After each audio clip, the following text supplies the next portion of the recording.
This week, Joe McMann from Binary Defense is with us to discuss how counterintelligence teams are protecting the NFL.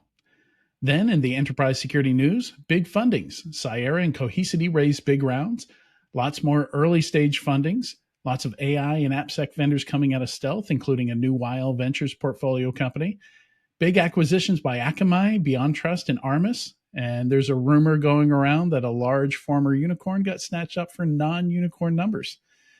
Chrome fights cookie theft. CISA releases a malware analysis system for public use. Open source poutine. Phil Venables pens a letter from the future.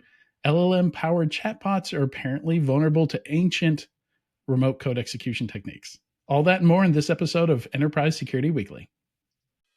This is a Security Weekly production for security professionals by security professionals. Please visit securityweekly.com/subscribe to subscribe to all the shows on our network.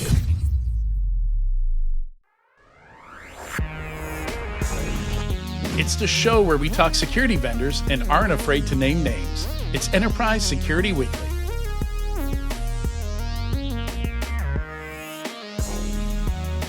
Graylog is on a mission to make threat detection and incident response easier, faster, and more affordable. They help cybersecurity teams reduce risk across attack surfaces with SIM, log management, and API security solutions. Their newest offering, Graylog API Security, adds a new layer of defense by discovering rogue APIs, monitoring for threats from inside the perimeter, and providing detailed guided responses. Full fidelity capture of API requests and responses ensures you can perform complete investigations and meet regulatory requirements. Some popular and persistent API myths have almost become threats themselves. Go to securityweekly.com/Graylog and watch the video there to debunk the top 5 misconceptions surrounding API security. Are your security teams overwhelmed with nonstop alerts? Then say hello to SentinelOne's Purple AI, the world's most powerful generative AI security analyst, built to simplify and accelerate your SecOps. Purple AI is built on the most robust data lake in the market, enabling analysts to protect your organization at machine speed. With natural language queries, threat hunting quick starts, smart response recommendations, and auto-saving investigation notebooks. See Purple AI in action at securityweekly.com/SentinelOne. And welcome to Enterprise Security Weekly and happy National High Five Day. This is episode 358, recorded on Thursday, April 18th, 2024. I'm your host, Adrian Sanabria, and we can't high five right now, Joe. Unfortunately, no, we can do a quick one. We do kind of like an internet high five. There you go. Yeah. It was. I'm always jealous when I see interviews done in person. Like that won't. You can look them in the eyes. You have this much quicker. There's less latency. It's been a while since we've done one, but yeah, I miss those too. Yeah. All right, I've got some quick announcements here. Security Weekly listeners can save $100 on their RSA Conference Full Pass. RSA Conference will take place May 6th through May 9th in San Francisco and on demand. To register using our discount code, please visit securityweekly.com/RSAC24 and use the code 54U SecWeekly. That's 54, the letter U, SecWeekly. We hope to see you there. And it's in just a few weeks. Another announcement here, Google has announced they're shutting down the Google Podcast platform. So we would urge you to go choose another one so that you don't miss any episodes. We're on just about every other podcast platform out there: Spotify, YouTube Music, Amazon Music, Apple Podcasts, Overcast, Podcast Addict, Pocket Casts, anywhere you listen to podcasts pretty much. My favorite is honestly just YouTube because you get to see the video, you get to see our faces. And it splits the segments. So you can watch the news segment and the interview segment separately. So, but for those of you that just listen to the audio version, find us somewhere else because Google's shutting it down. You can go to securityweekly.com/subscribe, and there are some buttons there that will make that easier for you also. Okay, today we're talking about... I love the title here. I understand, Joe, you did not come up with the title, but the title is Hackers to Streakers, How Counterintelligence Teams Are Protecting the NFL. We are excited to have Joe McMann, Head of Portfolio and Solution Strategy from Binary Defense, with us today. And Joe leads the development, enhancement, and integration of binary defenses capabilities and services to help clients defend their enterprise and improve their cybersecurity posture. Joe's held leadership positions in multiple facets of cybersecurity across Lockheed Martin, Leidos, and Capgemini. Is that how you would say it? Leidos?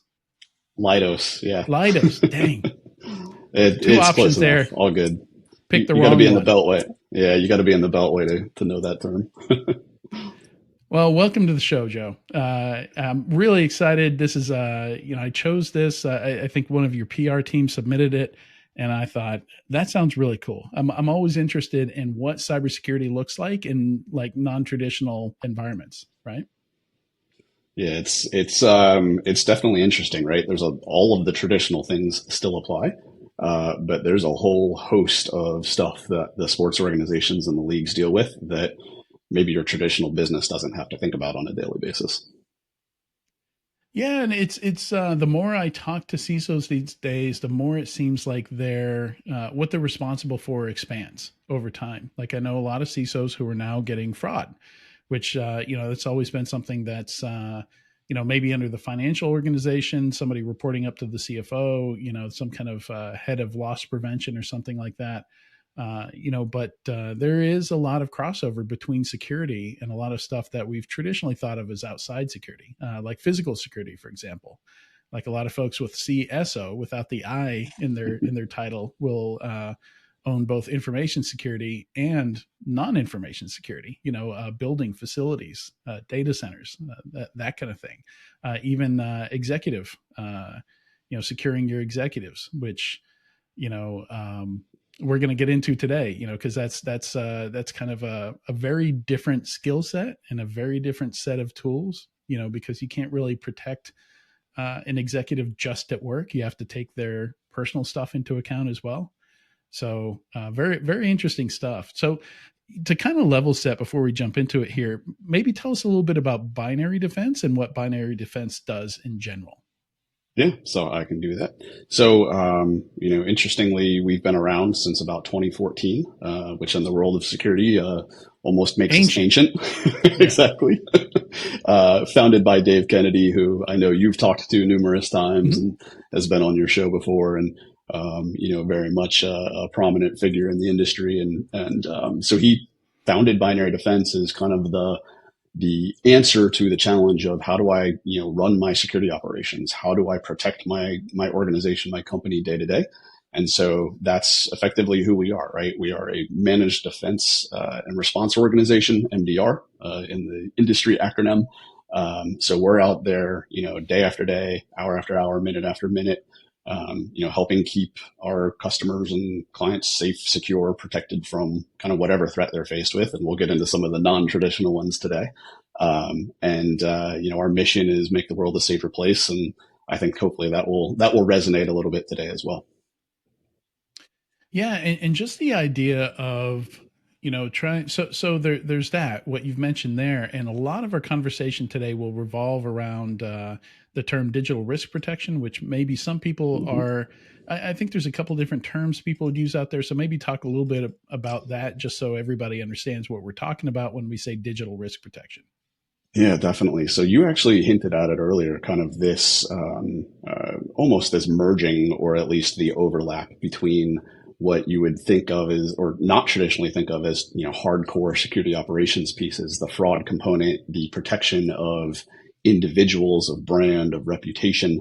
And that's effectively what digital risk protection is built to do. So it's something that we, deliver when it's most effective in parallel with our managed detection and response capability, because it really does bridge that gap between the brand, the reputation, the physical world, so to speak, and the cyber side. So in digital risk protection, we're looking at protecting the brand. So that would be something like a really good, common example in the cyber world is something like domain squatting, type of squatting, right? Where adversaries are registering domains, trying to impersonate, spoof, etc. But we're also looking at potential risk to the brand and reputation within social media. We're looking for things like leaked credentials, any potential activity that may be targeting the organization, whether it's from a well-organized kind of criminal activity, or even if it's, so to speak, somebody with an axe to grind or an overzealous fan in the case of Yeah. sports. And then we're also looking at, and this is where things get a little bit interesting, some of the individual components, right? Specifically within the sports world, the players, the coaches, the executives, the owners, a lot of the highly public, high net worth, high visibility individuals as well. Yeah, and it's it's an interesting concept because already protecting an enterprise and consuming all that data and getting visibility into an enterprise, into this corporate owned scope of stuff, of assets, doing asset management, already that's pretty tough. But now you're talking about expanding that data analysis scope to the entire internet, stuff that's hard to find on the internet. I imagine you guys have to look at like dark web forums and things like that. You're looking for signs of leaks. You're looking at new DNS registrations. Like what is that? So before even offering this as a product, I imagine there was a lot of work to do to set up that capability. Yeah, 100%. So, and this is actually, dovetailing on something you mentioned earlier too. So take fraud as an example. Even though that mission sort of gets rolled up, at least what I see talking to a lot of the large financial organizations is those are still two separate teams, two separate functions. They just get aligned maybe at the CISO level. And they're two separate functions because there's different data sets you have to analyze. There's different skill sets required to be able to ingest and analyze those data sets and really understand what you're looking at. So in the case of something like us for digital risk protection, it's a dedicated team within binary defense. And it is made up of a mix of individuals. Some of them have traditional hardcore cybersecurity backgrounds. A lot of them, though, came from counterintelligence, law enforcement, those types of things. So they're well positioned to specifically understand some of the threats that maybe somebody looking at bits and bytes doesn't quite get. Yeah, I mean, it's a very different way of thinking, right? It's having somebody who's maybe worked investigating cases in real life, things like and sometimes you run into this from the cybersecurity side as well. When I was a chief incident handler, most of the cases I took were HR related stuff. It was crimes occurring, internal employees, espionage, that kind of thing, corporate espionage, and stalking cases, things like that. But yeah, I imagine somebody with a law enforcement background would kind of have that way of thinking. They know what they're looking for. They know how to canvas that information. And look for those signs that are not the same kinds of signs we look for when somebody's hacking a computer, for example. Definitely. I've, always thought, and, I'm not the originator of the statement, but to me, being an analyst, regardless of what type of analyst you are, it's just as much art as it is science. And I think there's just a depth of experience, expertise, and frankly, intuition that comes into play in the world of digital risk protection, where you think about kind of the cop shows that you see on TV and stuff, and somebody has a hunch, right? And you kind of follow Mm-hmm. that thread. You pull that thread. You're peeking behind the curtain. You're putting some links together that may not exist, discreetly in the world of cyber. And that's a lot of what this team has to do, is kind of pull those threads and put those links together to try and find the thing that could potentially be bad. And then we work, really closely with the customer to confirm that, and or hopefully not confirm it, as the case may be. And then, take the steps to mitigate it and protect from it. Yeah, so let's talk a little bit about the scope of what you do for some of these NFL teams. Because these are, when you think about a sports team, I'm sure there's stuff I'll miss, but I think about the stadium itself. Some of these teams own their stadium, or they have to deal with the stadium in some way. There's the merch sales and things like that. There's the public face of the team. So the direct corporate social media, and then the individual social media of maybe key players and owners and things like that. Um, but does this go into, or are you looking for like physical threats, on game day against the stadium, that kind of thing? Or are you just looking for cyber threats? Are you looking for stalking cases and stuff like that? And I imagine if yes to any of that, there's some point you've got to have a good rapport with whoever local law enforcement is, and you got to know all that ahead of time so you can, some of this intel is going to be timely, right? You want to be able to hand it off quickly and get it to the right person and not be, asking to be transferred on the phone. Yeah, exactly that. I'll tackle your kind of questions in reverse there. The partnership with law enforcement, knowing who to go to and when, definitely key. I will say, we're oftentimes dealing with the internal security organization within, especially sports teams have a large physical security organization, usually associated to exactly like you said, the stadium, the events they're putting on, those types of things. So that's who we're working with directly. But we certainly support their communication if and when they need to go to law enforcement, et cetera. But having that process hammered out ahead of time is absolutely critical. Knowing who's going to pick up the phone when you call, who's going to be on the other end of that message, how they like to consume their information, what information they need, the format, all of that is something that we spend a lot of time on when we take on a new client in this area.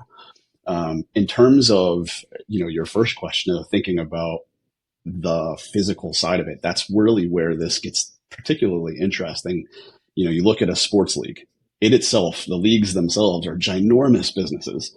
They all operate slightly differently. And they have all of their constituents and their components, which is all the sports teams, all of the individual teams within that. And each team may be a little bit different in terms of, do they own their own stadium? Do they lease a stadium? Do they play at a college? Do they do all of these things?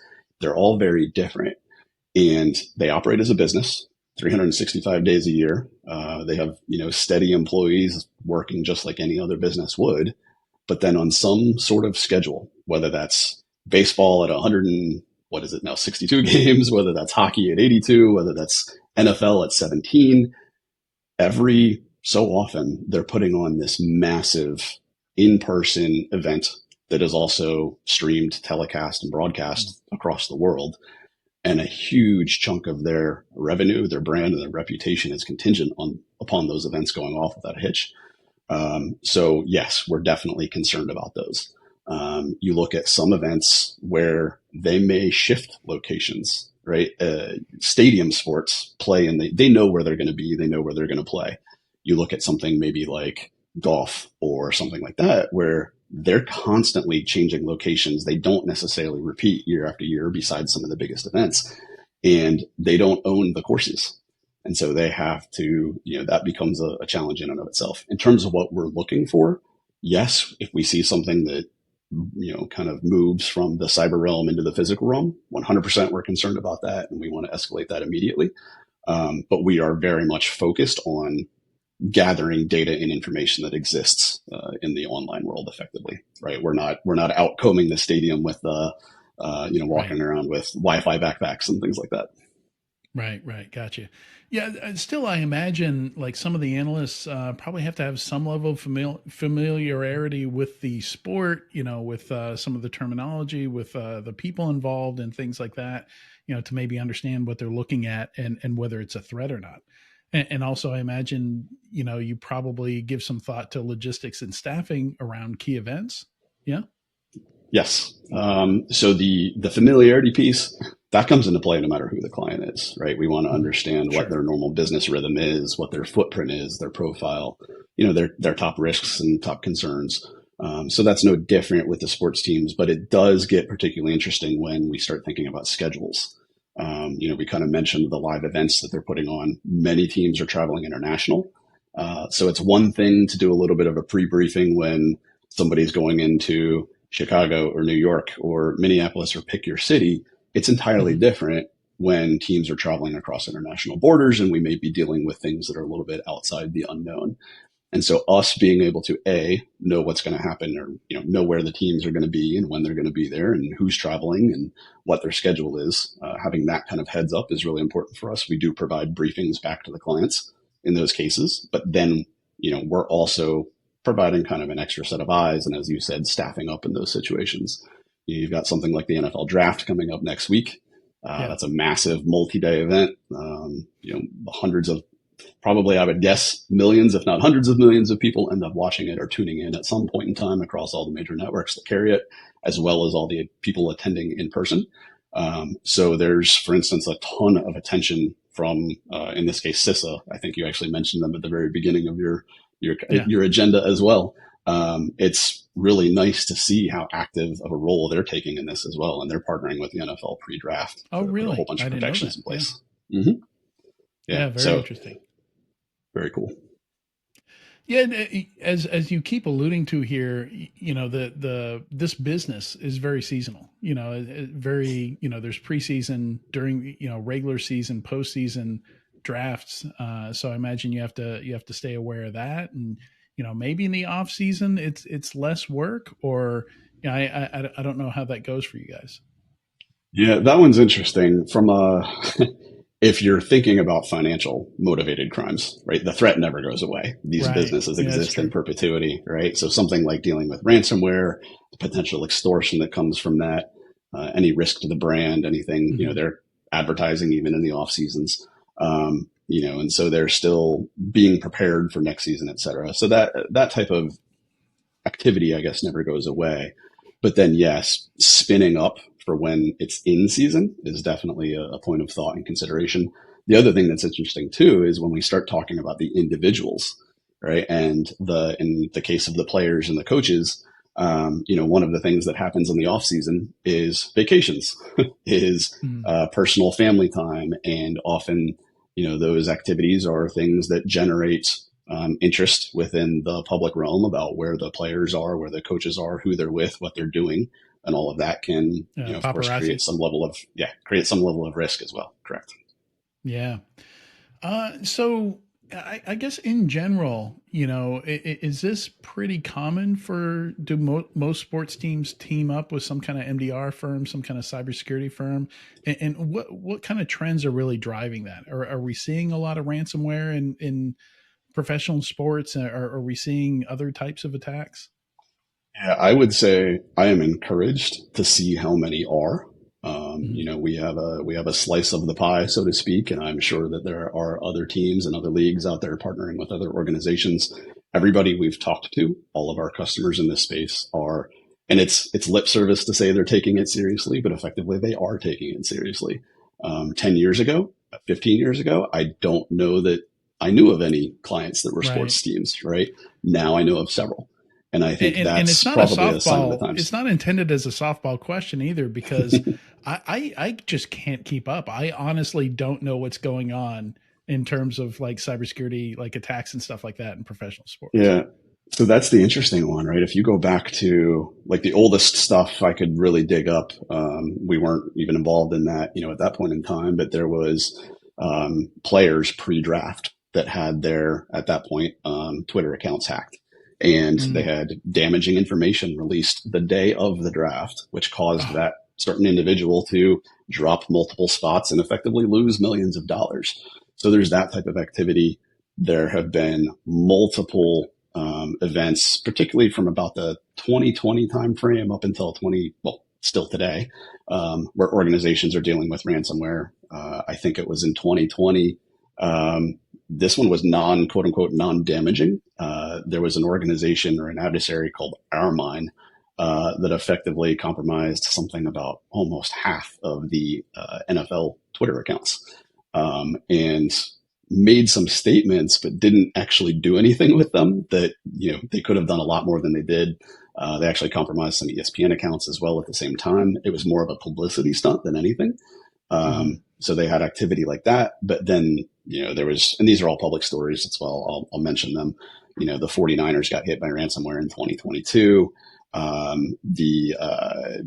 I never really even occurred to me. And I was doing a little bit of research for this, and the UK has published multiple advisories. So their version of CISA has published multiple advisories on sports in the Mm. EU as well. And they've had a couple of their football, what we call soccer teams, that Yeah. have faced ransomware attacks and all of that type of activity as well. The Royal Dutch Football Association just last year in 2023 got hit by Lockbit. So there is no Mm. shortage of targeting of these organizations. They have a lot of financial information. They have a lot of personal information. They have a lot of consumer information. And they are very successful businesses. And they actually make really good targets, I think, for ransomware because of the we talked about the fact that they're putting on events. Huge chunks of revenue can be lost if those events don't go off as planned. So the adversaries, I think, are taking advantage of that, that kind of pressure, basically. Yeah, no, and we've seen that a lot. We've seen a lot of ransomware, a lot of extortion types of activities, very well planned. With BEC, often it's all about Mm-hmm. planning. Like you know a big transaction is going to take place. You want to figure out how to get in the middle of it and change the routing and transit numbers, right? Make Right. that transaction go somewhere else. Or like with the draft, which looks like it's what exactly a week away, Correct. week from today's it starts. You're talking about releasing damaging stuff the day of the draft or the day before the draft. Uh, we now live in a time where damaging brand tarnishing stuff can be manufactured from scratch, right? So how much of a concern are deep fakes, and is that something we've actually seen any examples of yet in this kind of situation? Yeah. Yeah, I don't have any personal examples for like the deep fake stuff, and even if I did, I probably couldn't share those because they would be extremely timely. But it's definitely a point of concern, regardless of where the information originates and regardless of where it's quote unquote true or not. There's a risk to the business in that, and or to the individual, and so those are things that we do watch out for. We do look out for. In the case of something like that, we may get involved in helping to determine if the client asks us to, right? We're not going to do our quote unquote independent investigation of it. We're not in the news Yeah. cycle. So for us, is this a potential risk to the brand, to the company, to our customer, to the client, to the individual? We make that notification and then we'll work on them for the analysis of that. But again, kind of regardless of where it came from, it's a point of concern for us. But you're 100% right that it's easier than ever to generate that type of activity, those types of, whether it's images, whether it's voice files, whether it's movies, whatever the case may be. And I think we're kind of scratching the surface on it. Yeah, it's really concerning because even if it is proven to be a deep fake, say somebody does produce one of these, makes a player look like a liability, and they get passed in the draft. If it takes a week to determine that it's a deep fake, like that's too late for them. Mm-hmm. The damage is done, the time has passed. So I imagine like we want to be able to do those investigations very quickly. Definitely. And that's why, our kind of de facto response is as soon as we see something, we're, making the notification to the customer. We're not waiting until we've got that final determination because that can take a little bit of time. And as we said before, it really doesn't even matter once it's in the public eye. And so for us, it's the speed of the response. How quickly can we get, kind of containment around that, working with legal to do takedowns if necessary, all of those types of things. It's kind of up to the customer client organization, how fast they want to pursue that and how far they want to go. But we'll certainly be there, step by step, or shoulder to shoulder with them through that process. It's definitely 100% concerning. The other thing that gets really interesting, and we haven't even talked about this yet, is kind of the advent of sports betting and just how prolific that Mm, has become. yeah. And you talk about something that is very real time, and incredibly large amounts of money trading hands. The ability to influence the outcome of sports betting, I know, is something that everybody is talking about and concerned with, and the leagues are thinking about too. Yeah, I can imagine. Yeah, we've seen some of that in the past with cryptocurrency. Attacks that would affect the trading price of cryptocurrency. And people benefiting off of that in real time, and even Mhm. public stocks as well. The stock market. I think when somebody hacked the Associated Press, and this was already like 10 years ago, and said something about the White House getting attacked or something like that. The whole stock market went, whoop, and if I recall, somebody did see some strange trades going on during that, during that moment where everything dipped and then came back up. Um, and that was quick. I don't think it took but like an hour or two, for them to recover and say, the account was hacked, none of this was true. But still, that was enough for somebody to make some money off it. It looked like. Yeah. Yeah, and we've seen, I definitely, I'm not going to paint any conspiracy picture, ideas or anything. I know people, when we talk about sports and everything, somebody's real going to want life to is talk strange about, enough. We don't really need exactly, conspiracies. Yeah. right. Somebody will want to talk about rigging games and, stuff like that. And that's not what we're concerned about. But for instance, our digital risk protection team has seen not, you never really know exactly how serious somebody is, but there was somebody who was engaged online, probably in relatively prolific prop bets, right? Which are those weird one-off kind of bets that you can make on, this player is going to step with their left foot on the 30-yard line or something weird like that. What? I'm not a gambler. I don't do that, but you can do that stuff ahead of time. You can do it real time. I think the next play is going to be this type of pass or this type of run. Are So you there was somebody serious? online. Oh yeah, I've not heard of this. it gets crazy. I only dabble in it during like the Super Bowl just for fun or something. But it becomes it's almost a game, right? It's a game within a game, somewhat. Right. But for the people engaged in it on a consistent basis, I think it becomes a little bit consuming. And we've seen cases where individuals were clearly making prop bets, probably losing them, and then start making posts about, okay, at the next event, I'm going to bet on this person to do this, and here's how I'm going to make that happen, right? I'm going to trip this player here. When this person's teeing off, I'm going to yell, I'm going to do this type of thing. And you think about it and it doesn't seem that catastrophic in the grand scheme of things. But to that league, to that individual, to that event, it's still really impactful. And so those are, we're watching out for stuff as quote unquote, as small as that. And it gets really interesting in the betting world, I think. Yeah, that's it's crazy. It's not something I know a lot about, so yeah, I appreciate that. That's I had no idea. Never heard of prop bets before, Yeah. but yeah, that does sound crazy. Um, so something else we haven't talked about a whole lot is the adversaries out there. Like we used to describe them as organized 10 years ago, but the level of organization today, I think is truly business-like, right? Very organized, an ecosystem of businesses, people who specialize in different things and malware and, DDoS and stuff like that. There's somebody for pretty much anything you need. Information capture scrapers. What do you call that brand of malware that just scoops up all your cookies? Info stealers. Info stealers. Yeah. Yeah. So what does that look like here? I imagine you have to be watching a lot of these sites that are known sites for posting leaks, doxing, that kind of stuff. What does a bad guy infrastructure look like, and how much of that can you guys see and monitor? Well, I mean, so this is where without giving away critical intel, right. obviously. Yeah.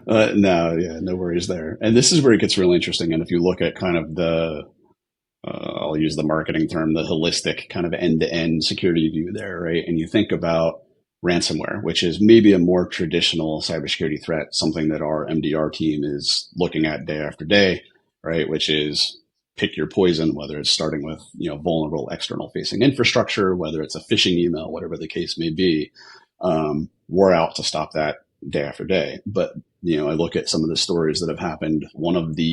There was a third party firm that was, and I think this was about 2022, somewhere around there, a third party firm that was running or had some hand in managing the Major League Baseball players,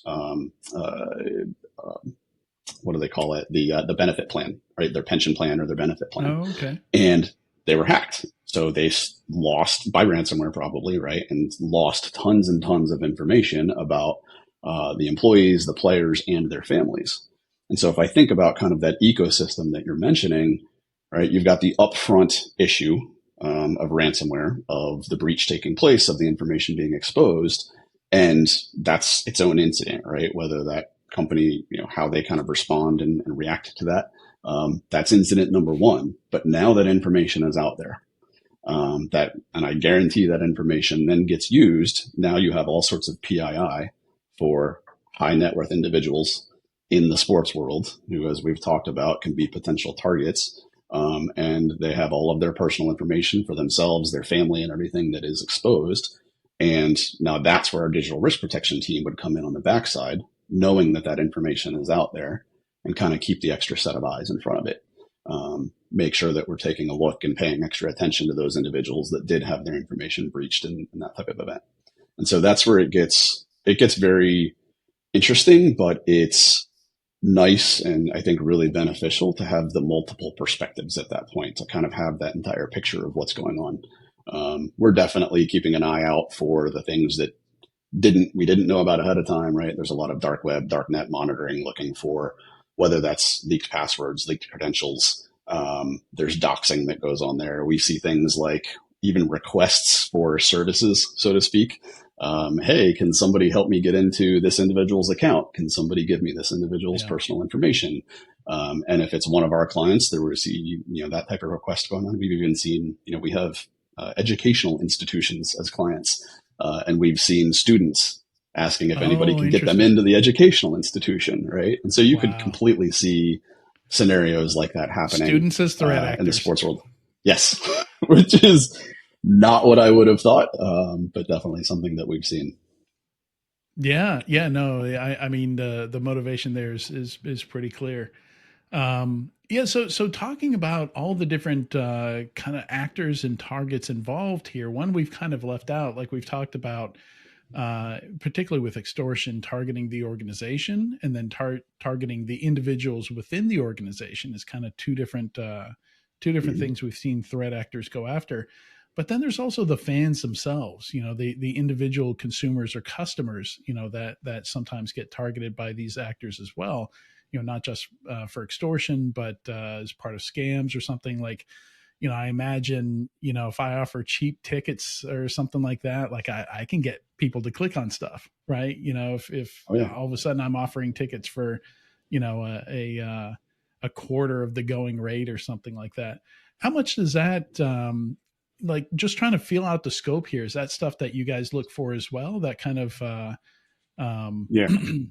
because that seems really broad. Seems like there's probably a lot of that stuff going on. It's very broad, and there's a lot of it going on. It's unfortunate, but it's incredibly easy to pull off, I think, which is why. And so there was an organization, a client of ours, where we were doing digital risk protection services, and they had a let's say direct to consumer web presence, and we noticed a whole bunch of spoofed sites that had been stood up that looked incredibly authentic. So instead of harvesting your Microsoft credentials, which we see all the time in the cyber world, here the threat actor was harvesting credit card information.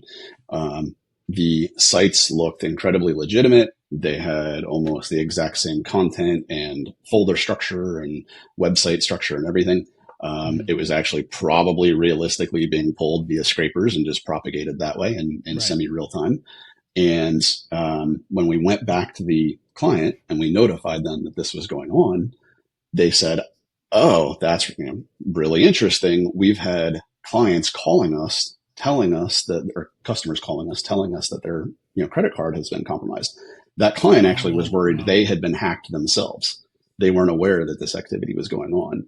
So the good thing is, we were able to shut it. We were able to find it, shut it down, and then able to give that, that client the confidence that their internal enterprise was okay. Their core website was okay. Their internal accounting and financial systems had not been compromised. It was these external websites that were being used to effectively, go after their clientele. So there are definitely situations like that we're looking out for and that we find on a semi-regular basis. This has been a fascinating conversation. I already learned a bunch of things I wasn't even aware of that was going on. It sounds like this is broader than just NFL too, right? Like you use golf as examples. It sounds like, wherever the money is, right? That's exactly it. It's, we always said, if you're a business and connected to the internet, you're at risk. And that's not a scare tactic. It just is. You have money, you have brand, you have reputation. Somebody's going to want a little piece of it. And the sports teams, though, in general, I think have become over the last decade just very ripe targets, right? We've seen different industries get targeted at various points in time, because either the visibility they have, maybe the posture that they had internally, whatever the case may be. But I think we've seen a steady increase in the sports leagues. And so, yeah, it's not just the NFL. It's any sports organization that is run as a business, that has financials, that collects information on its employees and its customers, like you mentioned. I think anybody is a potential target. And the good thing is, like I said earlier, too, it seems like organizations are understanding this. Whether it's the US government or European governments getting involved, I think is really beneficial towards raising that awareness too. So everybody seems to be on board with taking this seriously. Fascinating stuff, Joe. Thank you so much for joining us on Enterprise Security Weekly today. This has been a great and eye-opening conversation. Of course. Thank you very much, Adrian, and go make those prop bets. Yeah. So crazy. All right. Thanks, Joe. And stay tuned. We'll be right back in a few moments with the weekly Enterprise News.